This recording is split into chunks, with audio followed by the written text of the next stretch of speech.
Hello everyone, welcome back to JE civil academy. आज हम start करने जा रहे हैं एसएससी जेई के प्रीवियस ईयर क्वेश्चन सीरीज का लेक्चर नंबर 7। अब तक हम लोग 6 लेक्चर कंप्लीट कर चुके हैं। इस सीरीज में हम लोग हर एक क्वेश्चन के डिटेल कॉन्सेप्ट पे बात करेंगे, उससे एक्सपेक्टेड क्या क्वेश्चन फ्रेम हो सकते हैं उस पर बात करेंगे, और साथ ही साथ उस क्वेश्चन को करने की क्या शॉर्ट ट्रिक हो सकती है जिससे आपका टाइम बचे, उस पर बात करेंगे। तो ये 3 मेजर पॉइंट्स हैं जो हमने इस प्ले लिस्ट में डाले हैं। ये पूरी सीरीज आपको ध्यान से देखनी है, ये आपको आने वाले एसएससी जेई एग्जाम में बहुत ज़्यादा हेल्प करने वाली है। तो चलिए आज का लेक्चर स्टार्ट करते हैं। हम हर एक वीडियो लेक्चर में 25 क्वेश्चन सॉल्व कर रहे हैं जिससे आपको ज़्यादा कॉन्सेप्ट की नॉलेज हो सके। ओके, तो लेक्चर को स्टार्ट करते हैं। लेक्चर को स्टार्ट करने से पहले let me introduce myself. This is Mohan Kumar, GATE qualified and selected in PMIDC JE exam.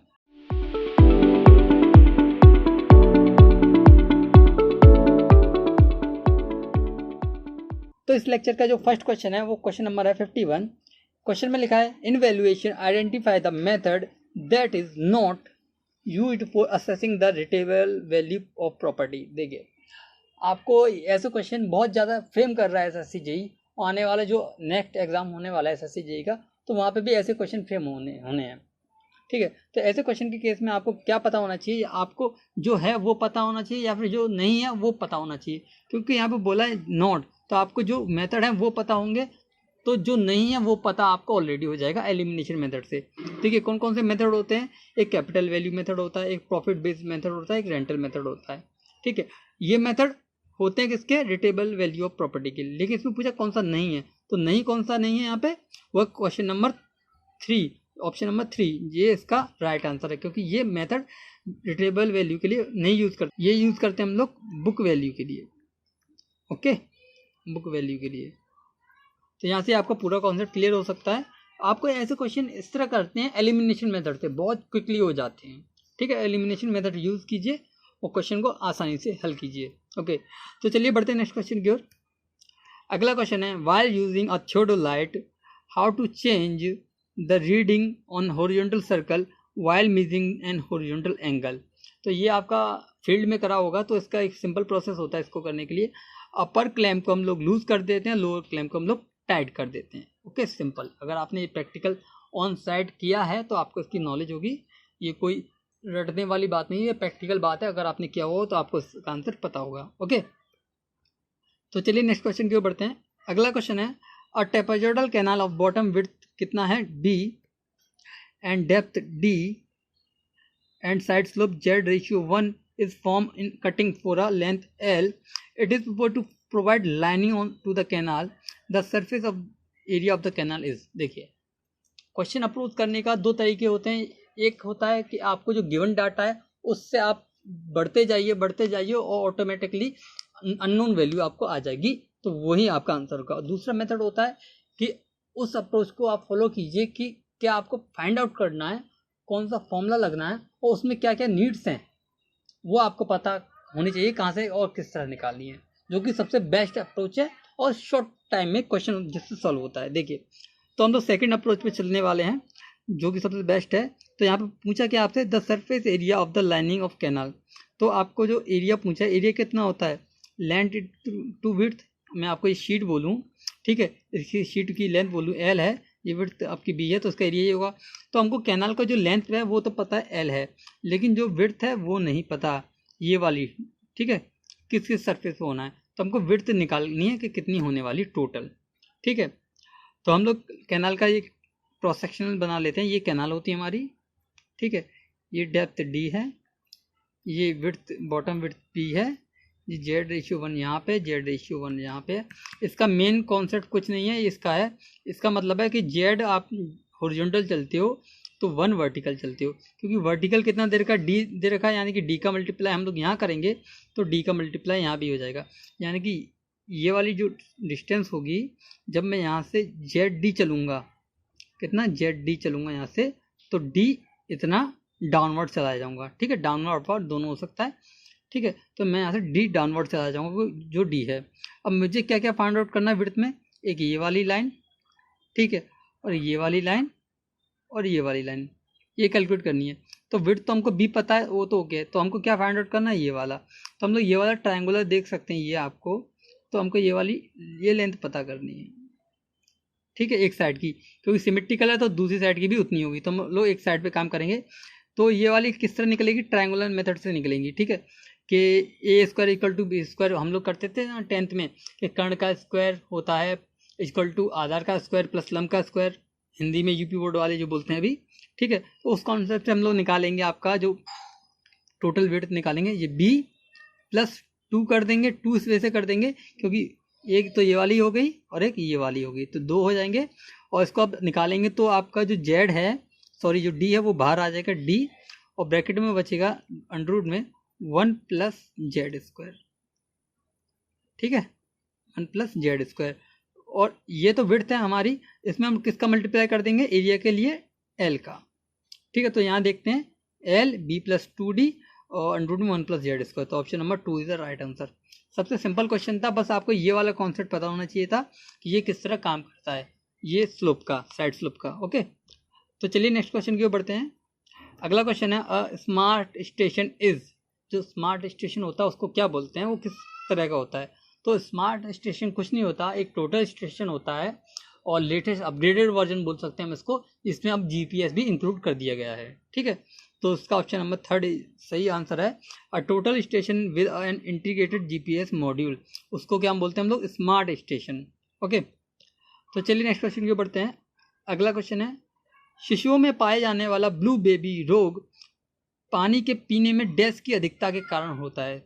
तो ब्लू बेबी सिंड्रोम जो आपका डिजीज होता है वो होता है नाइट्रेट के कारण, ठीक है। उसकी परमिसिबल लिमिट कितनी है, 45। अगर 45 से ज़्यादा हो जाएगा तो क्या हो जाएगा आपका, उसको ब्लू बेबी सिंड्रोम हो जाएगा, जिसको मेथा एम से करके एक डिजीज़ का नाम है, बहुत लेंदी नाम है, उसको बायोलॉजिकल में वो नाम भी बोला जाता है, ठीक है। तो आपको वो वाला नाम भी याद करना है, ठीक है, वो वाला भी आपको बताना है कमेंट्स बॉक्स में कमेंट करके कि जो बायोलॉजिकल नाम होता है ब्लू बेबी सिंड्रोम का वो क्या होता है। नेक्स्ट क्वेश्चन की ओर बढ़ते हैं। अगला क्वेश्चन है the decomposition of felled timber caused by fungal attack is known as. तो फंगल अटैक होता है जो फेल्ड टिम्बर होता है, तो उसको क्या बोलते हैं डिकम्पोजिशन को। देखिए हम लोग हर एक के टाइप के बारे में बात करेंगे। तो जो हमारा फर्स्ट ऑप्शन है वो है फॉक्सीनेस, ठीक है। यहाँ बोला फंगल अटैक, लेकिन ये जो आपका ये होता है आपका नेचुरल प्रोसेस से, ठीक है। और जो आपका वेट रोट होता है वो होता है केमिकल अटैक से, और जो अपसेट होता है वो होता है आपका इनप्रॉपर फेलिंग ऑफ ट्री से, ठीक है। और ड्राई रॉट होता है आपका फंगल अटैक होता है उससे, ठीक है। तो इसका option number 3 is the right answer. तो चलिए नेक्स्ट क्वेश्चन की ओर बढ़ते हैं। अगला क्वेश्चन है the limiting depth of neutral axis of a reinforced concrete beam of size 250 mm width and 550 mm in depth with effective cover of 50 mm for reinforcement using Fe steel 500, ठीक है। तो limiting depth बतानी है आपको, यानी कि x की limit बताना है। तो एक्स की लिमिट का एक तीनों केस में बता देता हूँ यहाँ पे एक बार मैं आपको, कि यहाँ पे मैं आपकी जो सरिया यूज़ होती है आपकी स्टील, उसका ग्रेड लिख देता हूँ, और उसके लिए क्या लिमिटिंग डेप्थ होने वाली वो लिख देता हूँ। 250 और 415 एंड 500 ये तीन होती है। इसके लिए होती है आपकी 53D, ठीक है, और इसके लिए होती है 48D, और इसके लिए होती है 0.46D, ठीक है। जैसे जैसे आप देख रहे हैं कि जैसे जैसे ग्रेड बढ़ता जा रहा है, जो लिमिटिंग डेप्थ है उसकी वैल्यू भी कम होती जा रही है। तो यहाँ से क्वेश्चन फ्रेम होता है बहुत अच्छा कि लिमिटिंग डेप्थ और आपका जो ग्रेड ऑफ स्टील है उसमें क्या रिलेशन होता है। तो उसमें इन्वर्सली प्रोपोर्शनल रिलेशन होता है, जैसे जैसे ग्रेड बढ़ता जाएगा उसकी जो लिमिटिंग डेप्थ है वो घटती जाएगी, ओके। तो हमको ये वाला फॉर्मूला यूज़ करना है क्योंकि यहाँ पे 500 ग्रेड दे रखा है। तो इसके लिए फॉर्मूला क्या है, 0.46D। डी क्या है, इफेक्टिव डेप्थ होती है, ठीक है। यहाँ टोटल डेप्थ दे रखी है कितनी, 550, इफेक्टिव कवर दे रखा है 50। मैं आपको यहाँ पे डायग्राम में शो कर देता हूँ। ये ओवरऑल कितना है 550, लेकिन जिस बार डली है तो ये वाली कितनी है 50। तो हमको ये वाला डी, स्मॉल डी होता है, ये निकालना। तो ये कितना हो जाएगा, 550 में से 50 घटा देंगे तो 500 आ जाएगा, ठीक है। तो इसके लिए हम लोग क्या निकलेंगे, एक्स की लिमिट कितना निकलेगी 0.46, और डी कितना निकला हमारा 500। इसको आप मल्टीप्लाई करेंगे तो 230 mm आंसर आएगा, okay. Option number 4 is the right answer. ये तो हो गए आपके कि लिमिटिंग डेप्थ की। अब जो हार्ड क्वेश्चन और फ्रेम होगा और अच्छा फ्रेम होगा, तो वो क्वेश्चन होगा लिमिटिंग मोमेंट, ठीक है, लिमिटिंग मोमेंट। तो उसके लिए भी मैं आपको कंफर्म कर देता हूँ चीज़ें कि 250 के लिए क्या होता है आपका, 415 के लिए क्या होता है आपका, 500 के लिए क्या होता है। इसके लिए होता है आपका 0.148, ठीक है, FC के BD स्क्वायर, ये सब में लगने वाला है। ठीक है, यहाँ होता है 0.138 FC के BD स्क्वायर, और यहाँ होता है 0.133 FC के BD स्क्वायर। ठीक है, ये तो कॉमन तीनों में आने वाला है, मैंने इसका पता होना है ये कितना आएगा। ओके, तो ये सारी चीज़ें क्लियर हो गई, और ये एक्सपेक्टेड ज़्यादा है आने वाले एग्जाम में, क्योंकि यहाँ से क्वेश्चन पूछे जा सके। यहाँ से न्यूमेरिकल क्वेश्चन नहीं पूछा जाएगा, लेकिन ये पूछा जा सकता है कि इस ग्रेड के अकॉर्डिंग कौन सा फॉर्मूला सूटेबल है। ओके, तो चलिए बढ़ते हैं नेक्स्ट क्वेश्चन की ओर। तो नेक्स्ट क्वेश्चन है, a reinforced concrete column of size 400 × 400 having dia of longitudinal bar at 20 mm, the pitch of lateral ties in such a case should be। तो जो लेटरल टाइज है उसकी स्पेसिंग की बात की गई है, तो वो होती है आपकी मिनिमम होती है किसका, 16 × 5 लॉन्गिट्यूडनल का, ठीक है, लॉन्गिट्यूडनल का, लीस्ट लेटरल डायमेंशन का, या फिर 300 का। ठीक है, इनमें से जो भी मिनिमम होता है वो वैल्यू होती है। तो 16 में 5 कितना आपका 20 है, तो 320 आया। ठीक है, और लीस्ट डायमेंशन कितनी है इसकी, 400 है, तो 400 आया, और 300 को 300 लिख दिया। तो इन तीनों में से मिनिमम कौन सा है, 300, तो इसका आंसर हो गया ऑप्शन नंबर 1, 300 mm। ओके, तो नेक्स्ट क्वेश्चन की ओर बढ़ते हैं। अगला क्वेश्चन है, अ soil sample taken from the field has a specific gravity of 2.5, void ratio 0.75, the water content required for fully saturated soil eight void ratio is. तो ये simple सबसे common formula है, E.SR = W.G। ठीक है, बहुत common formula, बहुत ज़्यादा question frame होते हैं। सैचुरेटेड यानी कि SR की वैल्यू 1 हो गई, E की वैल्यू दे रखी है आपको 0.75, जिसको हम लोग लिख सकते हैं 3/4 भी लिख सकते हैं। ठीक है, और W आपको निकालना है, तो W रहने देते हैं। G की वैल्यू दे रखी है यहाँ पे 2.5। ठीक है, 5 पॉइंट हटाएंगे, ये 10 आएगा, ये 5 से कैंसिल करेंगे हम लोग इसको। जब हम लोग इसको 5 से कैंसिल करेंगे, जो 2 टाइम जाएगा, ये 5 टाइम जाएगा, ये 2 से 2 टाइम जाएगा, 5 का 2 में मल्टीप्लाई करेंगे तो 10 आ जाएगा नीचे, तो यानी कि W की वैल्यू आएगी 3/10। लेकिन हम इसको परसेंटेज में बदलने के लिए 100 से गुणा करेंगे, तो 0 से 0 कैंसिल, तो वैल्यू आएगी 3 × 10, 30%। Option number 4 is the right answer. Okay, तो नेक्स्ट क्वेश्चन है, विच of the following is not an advantage of using composite cement lime motor over cement motor. ठीक है, तो हम लोग composite cement lime motor use कर रहे हैं, तो वो कुछ ज़्यादा ही बेनिफिशियल होगा कंपेयर टू सीमेंट मोटार से, तभी हम उसको यूज़ कर रहे हैं। ये तो एक कॉमन सेंस की बात हो गई। ठीक है, अब हम इसको एलिमिनेशन मेथड से यूज़ करेंगे, तो यहाँ पूछा है विच इज़ नॉट एडवांटेज। ठीक है, क्योंकि एडवांटेज नहीं है, तो हम लोग हर एक ऑप्शन को देखेंगे और उसको एलिमिनेट करने के तरीके देखेंगे किस तरह हम उसको एलिमिनेट कर सकते हैं। तो फर्स्ट ऑप्शन है हाई वाटर रिटेंशन, तो ये तो एक एडवांटेज हुआ, क्योंकि हाई वाटर रिटेंशन, जितना रिटेन कर सके वाटर को उतना चेक क्योरिंग होगी। ठीक है, तो फर्स्ट ऑप्शन तो नहीं है। ठीक है, लो ड्राइंग श्रिंकेज, ये तो हमारे लिए अच्छा है कि लो ड्राइंग होगा तो क्रैक्स कम जनरेट होंगे, तो ये भी ओके है। हाई ड्राई श्रिंकेज, तो ऐसा तो होता नहीं है, जितना ज़्यादा श्रिंकेज होगा उतना ज़्यादा क्रैक्स जनरेट होंगे, तो जो हमारे स्ट्रक्चर के लिए बेकार है। तो ये ऑप्शन सही है, क्योंकि पूछा भी है which is not an advantage, तो ये इसका एडवांटेज नहीं होता है। Option number 3 is the right answer. Okay, तो चलिए बढ़ते हैं नेक्स्ट क्वेश्चन की ओर। ये सिंपल क्वेश्चन पूछा है यहाँ पे दोबारा से, in which of the following units is the kinematic viscosity fluid expression. देखिए सिंपल है, काइनेमेटिक के लिए हम लोग यूज़ करते हैं कौन सा, मीटर स्क्वायर पर सेकेंड, लेकिन सिंपली हम लोग विस्कोसिटी की बात करें तो वो होती है न्यूटन सेकंड पर मीटर स्क्वायर। ये मैं जो पिछले लेक्चर्स निकले उसमें बहुत डिटेल में डिस्कस किया, इस टॉपिक को मैंने फिर से डिस्कस कर देता हूँ एक बार। ठीक है, और एक स्ट्रोक कितना होता है आपका, एक स्ट्रोक होता है आपका 10⁻⁻⁴ मीटर स्क्वायर पर सेकेंड। अब इसको किस में शो करते हैं, इसको हम लोग शो करते हैं पॉइज में। ठीक है, option number 2 is the right answer. तो चलिए बढ़ते हैं नेक्स्ट क्वेश्चन की ओर। The influence of shape of aggregate in strength and workability of concrete are given below in statements S1 S2 S3 S4। ठीक है, ये 4 स्टेटमेंट दे रखे हैं, विच वन इज करेक्ट। तो यहाँ पे आपको ये ध्यान रखना है एग्जाम में कि वहाँ पे करेक्ट लिखा है या फिर इनकरेक्ट लिखा है, तो हम लोगों को यहाँ पे करेक्ट जो है वो बताने हैं। ठीक है, तो हम लोग ऑप्शन नंबर 1 की ओर बढ़ते हैं। फर्स्ट ऑप्शन है round aggregate produce concrete with high workability and low strength. हाँ, जो राउंड एग्रीगेट होता है उसका जो कॉन्टैक्ट सरफेस एरिया वो बहुत कम होता है। ठीक है, इससे उसकी वर्केबिलिटी हाई होती है और इस वजह से उसकी स्ट्रेंथ वो होती है वो लो होती है। तो S1 एक सही ऑप्शन है। S2 की ओर बढ़ते हैं। Angular aggregate produce concrete with high workability, नहीं हाई वर्केबिलिटी तो प्रोड्यूस नहीं करता, तो ऑप्शन नंबर S2 तो वैसे ही गलत हो गया। ठीक है, तो S2 गलत हो गया, तो ये वाला आपका कैंसिल हो गया, ये वाला कैंसिल हो गया, ये तो एलिमिनेट हो गई यहीं पे। S3 को देखते हैं। Rounded aggregate produce concrete with low workability, नहीं तो हाई वर्केबिलिटी यूज करता है ये तो ऑप्शन नंबर 3 भी गलत हो गया, यानी कि ये वाला ऑप्शन भी एलिमिनेट हो गया। तो option number 4 is the right answer, 1 is the right answer. ठीक है, जिसमें S1 और S4 राइट स्टेटमेंट है। ओके, तो चलिए बढ़ते हैं नेक्स्ट क्वेश्चन की ओर। अगला क्वेश्चन है, in reinforced cement concrete footing the minimum value of nominal cover for reinforced bar to meet the durability requirement is. तो फुटिंग के केस में मिनिमम नॉमिनल कवर कितना दिया जाता है वो बताना है। तो यहाँ पे बहुत सारे बच्चे कंफ्यूज कर जाते हैं। ठीक है, तो फुटिंग के लिए दो होते हैं, एक 75 होता है, एक 50 होता है।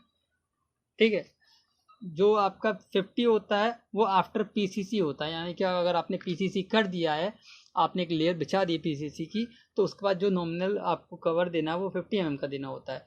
अगर नहीं पीसीसी करते तो हम लोग डायरेक्ट 75 का देते हैं। अब इन दोनों में कंपेयर करते हैं तो 50 वो वैल्यू होती है मिनिमम। ठीक है, तो 50 राइट आंसर है। अगर यहाँ पे 75 ऑप्शन में दिया होता फिर भी ऑप्शन 50 ही राइट आंसर होता, क्योंकि ये क्वेश्चन फिर से रिपीट हुआ है। ओके, ये क्वेश्चन फिर से रिपीट हुआ है, पिछले एग्जाम में ये पूछा जा चुका है। तो चलिए बढ़ते हैं नेक्स्ट क्वेश्चन की ओर। अगला क्वेश्चन है, if the observe fore bearing of line A B is 202 30 second then back bearing is. Simple formula होता है आपका back bearing equal to fore bearing plus minus 180। अगर फोर बेयरिंग जो है आपकी 180 से ज़्यादा है तो उसको यहाँ माइनस आएगा, और 180 से कम है तो प्लस आएगा। तो यहाँ पे 180 से ज़्यादा है तो यहाँ पे आंसर क्या आने वाला है 202, यहाँ पे माइनस लगेगा और 180। ठीक है, यहाँ पे 30 सेकंड भी आएगा, 202 डिग्री और 30 सेकंड। तो हम यहाँ से माइनस करते हैं 202 डिग्री और 30 सेकंड में से 180 को माइनस करेंगे तो आएगा 22 डिग्री 30 सेकंड। तो option number 3 is the right answer. अगला क्वेश्चन है, और टेस्ट फैसिलिटी सेटअप कॉस्ट कितना आपका 1 × 10⁶ at the time of installation and it's scrap value 50,000 at the end of useful life in 10 year adopting a straight line method of computation of depreciation. ये important है। ठीक है, कौन सा method use करना है। Estimate the book value of the facility at the end of 5 year. 5 year के बाद हमको उसको निकालनी है क्या उसकी बुक वैल्यू है। तो देखिए यहाँ पे समझते हैं हम लोग बुक वैल्यू क्या होती है। जो प्रेजेंट में उसकी वैल्यू होती है उसको हम लोग बुक में लिखते हैं तो वो होती है बुक वैल्यू। तो यहाँ पे हमको जो उसकी इनिशियल कॉस्ट थी उसमें से 5 साल में कितना डिप्रेशन हुआ वो उसको निकालने के बाद जो बुक वैल्यू है वो निकल जाएगी। ठीक है, इनिशियल कॉस्ट कितनी है आपकी यहाँ पे वो है 10 लाख रुपए। ठीक है, और यहाँ पे जो 5 साल में लॉस हुआ है कंप्यूटेशन ऑफ डिप्रेशन हुआ है यहाँ पे, तो वो कितना हो वो हमको निकालना है। वो मेथड कौन सा यूज़ करना है, स्ट्रेट लाइन का। तो हम लोग यहाँ पे स्ट्रेट लाइन मेथड यूज़ करते हैं। तो डिप्रेशन जो मेथड है स्ट्रेट लाइन का वो उसका फॉर्मूला है C - S divide by n। C क्या है, कॉस्ट आपकी एक्चुअल जो कितनी है 10⁶। ठीक है, और आपकी स्क्रैप वैल्यू कितनी है यहाँ पे 50,000। ठीक है, n की वैल्यू कितनी देगी आपको 10, ये 10 आएगा। ओके, ये आ गया आपका 1 ईयर का। लेकिन किसकी पूछा है 5 ईयर के बाद, 5 ईयर में कितना लॉस हो जाएगा। ठीक है, तो उसमें 5 का मल्टीप्लाई कर देंगे। इससे जो वैल्यू आएगी उसमें 10⁶ यानी 10 लाख में से इस वैल्यू को माइनस कर देंगे तो आपकी जो बुक वैल्यू है वो निकल आएगी। वो कितनी होगी आपकी 525,000। ओके, ये इसका राइट आंसर होने वाला है। तो चलिए बढ़ते हैं नेक्स्ट क्वेश्चन की ओर। The Los Angeles abrasion value requirement for coarse aggregate use in WBM method for the base course is. तो वो रेंज कहाँ से कहाँ तक होती है, वो होती है 0 से 40%, यानी option number 3 is the right answer. Next question की ओर बढ़ते हैं। Identify the name of the shape of brick shown in the figure. तो इसको बोलते हैं हम लोग काइंट। करते क्या है, जो हमारी ब्रिक होती है, ठीक है, जो हमारी ब्रिक होती है इस तरह, ठीक, उसको इस यहाँ से काट दिया जाता है इस शेप में। ठीक है, उसको बोलते हैं हम लोग कांट। और क्वीन क्लोजर क्या होती है, उसको हाफ में से काट दिया जाता है इस तरह एकदम। किंग क्लोजर क्या होता है, इसको इस तरह काट दिया जाता है। ठीक है, तो ये सारे टाइप्स होते हैं, आपको याद रखने हैं। ओके, तो चलिए बढ़ते हैं नेक्स्ट क्वेश्चन की ओर। अगला क्वेश्चन है, which are the following statement in relation of valuation of a building is false. अब आपसे यहाँ पे गलत पूछा, कौन सा गलत है, तो आपको गलत बताना है। ठीक है, ज़्यादा क्वेश्चनों में पहले सही पूछा जाता था कि क्वेश्चन कि कौन सा आंसर सही है, लेकिन अब पूछा जाता कौन सा गलत है। तो इससे ये भी चेक हो जाता कि स्टूडेंट कितना प्रॉपर तरीके से क्वेश्चन को रीड कर पा रहा है या नहीं कर पा रहा है। क्योंकि ज़्यादातर स्टूडेंट क्या करते हैं, ये फॉल्स या ट्रू वो नहीं पढ़ पाते हैं, वो ज़्यादातर माइंड में सेट करके रखते हैं कि जो ट्रू है वो हमको बताना है, वो आंसर टिक करके चले जाते हैं। जब वो लोग आंसर की में चेक करता है तब उनको रियलाइज़ होता है कि उसमें फॉल्स पूछा था, लेकिन हम लोग ट्रू ला के आ गए, अदर ऑप्शन हमने जल्दबाजी में देखे नहीं। तो ये मिस्टेक आपको नहीं करनी है।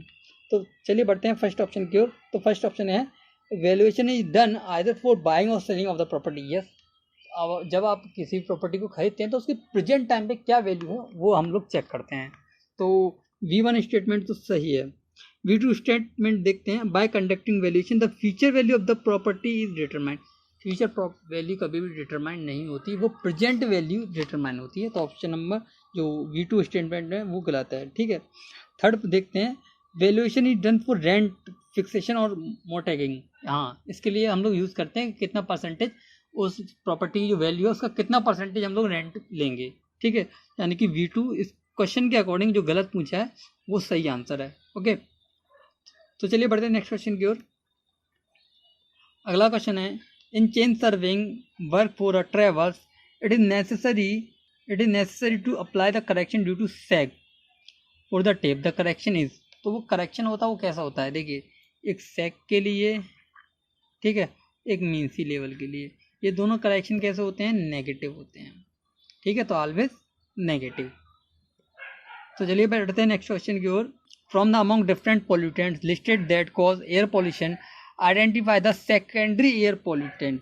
सेकेंडरी एयर पोल्यूटेंट आपको बताने हैं, तो मैं आपको पूरा बता देता हूँ। प्राइमरी कौन से होते हैं, सेकेंडरी कौन से होते हैं। प्राइमरी होते हैं आपके सल्फर डाइऑक्साइड और नाइट्रोजन डाइऑक्साइड, यानी कि 1 और 2।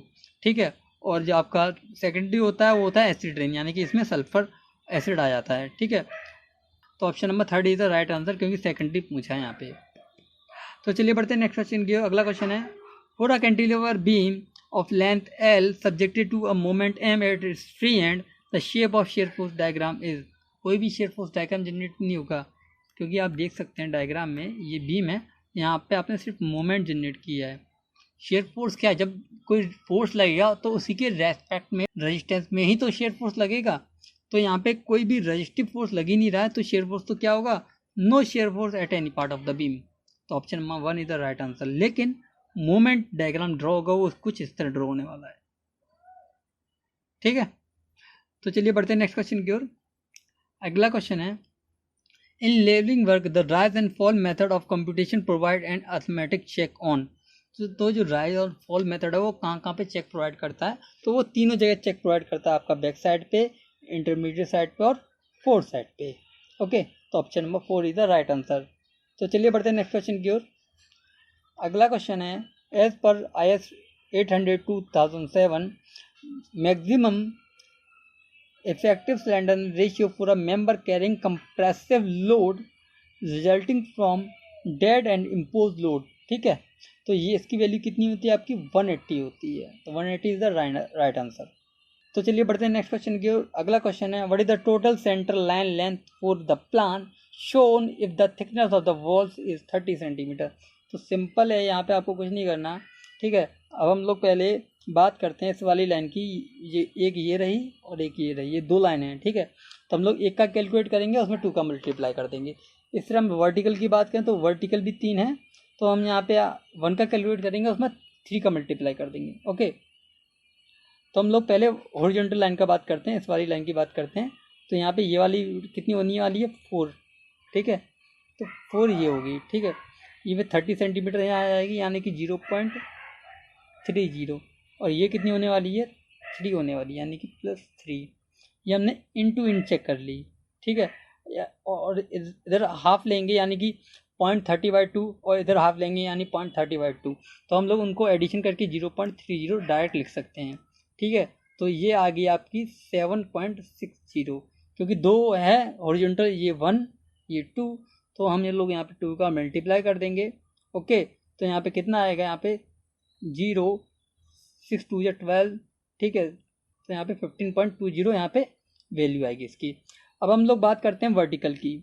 वर्टिकल किस तरह कैलकुलेट करते हैं, तो वर्टिकल हम लोग करते हैं सिर्फ 6 प्लस 0.30 यानी कि 6.30 आएगा। इसी तरह ये भी, और क्योंकि 3 लाइनें यहाँ पे 1 2 3 3 वॉल है, 3 साइड है, तो 3 का मल्टीप्लाई कर देंगे, तो यहाँ से कितना आएगा 0.90 और यह आएगा 18 यानी 18.90। अब इस वैल्यू इस वैल्यू को ऐड करते हैं हम लोग, तो देखते हैं कितना आता है, 15.20 और 18.90। तो यहाँ इसको कैलकुलेट करेंगे तो ये 0 आएगा, 2 9 11 1 आएगा, जहाँ 1 आएगा तो 6 हो जाएगा, और 6 8 कितना हो जाएगा 4 1 and 1 2 and 3 यानी 30.1 metre. It is the right answer. Okay, तो option number 1 is the right answer. तो चलिए बढ़ते हैं नेक्स्ट क्वेश्चन की ओर। तो क्वेश्चन है, a line of level has been run from a benchmark of elevation 125.45 meter 42 meter and ends at another benchmark of elevation 125.45 meter. The sum of back side 17.58 meter. The sum of forward side is 17.61 meter. The closing error in survey. तो आपको closing error निकालना है, तो closing error का जो formula होता है वो होता है आपका RL of last point by check method minus RL of last point by known, जो आपका एक्चुअल नोन है। ठीक है, तो आप एरर निकाल सकते हैं। जो एक्चुअल नोन है लास्ट RL वो दे रखा है हमको, यहाँ पे आप लोग काम खत्म कर रहे हैं, सर्वे वर्क एंड कर रहे हैं, वो कितना दे रखा है, एंड होता है यहाँ पे 125.45 मीटर यानी कि 125.45 मीटर। तो यहाँ पे चेक मेथड से हमको RL निकालना है और उसमें से इसको माइनस कर देना, आपका आंसर आ जाएगा। ओके, तो चलिए हम लोग सॉल्व करते हैं इसको। तो चेक मेथड हम लोग स्टार्ट करते हैं। तो चेक मेथड निकालने के लिए एक फॉर्मूला होता है हमारा कि last RL minus first RL, ये L यानी कि लास्ट RL, I यानी कि first RL equal to summation of back side minus summation of fore side. ठीक है, बैक साइड की वैल्यू कितनी देर की है 17.58 minus summation of fore side की कितनी देर की 17.61। ठीक है, और फर्स्ट जो RL है उसकी वैल्यू दे रखी है 125.42। ठीक है, इसको हम लोग IV लिखते हैं अभी लोग। इसको हम लोग सॉल्व करेंगे तो यहाँ से जो वैल्यू आएगी वो आएगी आपकी माइनस के 0.03। ठीक है, और L माइनस I की वैल्यू कितनी रहेगी यहाँ पे 125.42 125.42। ये वैल्यू यहाँ के प्लस में हो जाएगी, यानी कि 125.42 में से माइनस करना पड़ेगा आपको। क्या माइनस करेंगे 0.03। तो आप जिसको अब माइनस करेंगे तो आपको वैल्यू आएगी 125.39, यानी कि जो लास्ट RL है चेक मेथड से वो इतना निकल के आ गया 125.39। ओके, अब हम लोग क्या करते हैं, जो चेक मेथड से कितना आया हमारा 125.39, उसमें से घटा देंगे जो हमारा नॉन RL था कितना 125.45। देख सकते हैं आप लोग कि यहाँ पे ये वाली वैल्यू बड़ी है जो कि माइनस वाली, यानी कि माइनस में आंसर आने वाला है, यानी कि B यानी 4 और 2 में जो डाउट होने वाला है। ठीक है, जब हम इसको माइनस करेंगे यानी कि 125.45 में से 125.39 माइनस करेंगे तो आएगा 0.06, क्योंकि ये वैल्यू ज़्यादा बड़ी है तो ये नेगेटिव आने वाला है। ठीक है, यानी option number 4 is the right answer. Okay, तो यहाँ पे ये लेक्चर कंक्लूड होता है। इस लेक्चर में आपको कोई भी डाउट रहता, कोई क्वेरी रहती तो आप कमेंट्स बॉक्स में कमेंट करके बोल सकते हैं, वहाँ पे आपका रिप्लाई दिया जाएगा। लेक्चर कैसा लगा आपको, अगर अच्छा लगा तो वीडियो को लाइक कीजिएगा, अपने दोस्तों के साथ शेयर कीजिएगा, और कोई क्वेरी हो तो कमेंट्स बॉक्स में कमेंट करके पूछ सकते हैं। आज की वीडियो में इतना ही, मिलते हैं नेक्स्ट लेक्चर में, जहाँ पे हम लोग जो लास्ट लेक्चर रह गया SSC JEE के प्रीवियस ईयर क्वेश्चन सीरीज का उसको कंप्लीट करेंगे। तब तक के लिए जय हिंद, वंदे मातरम।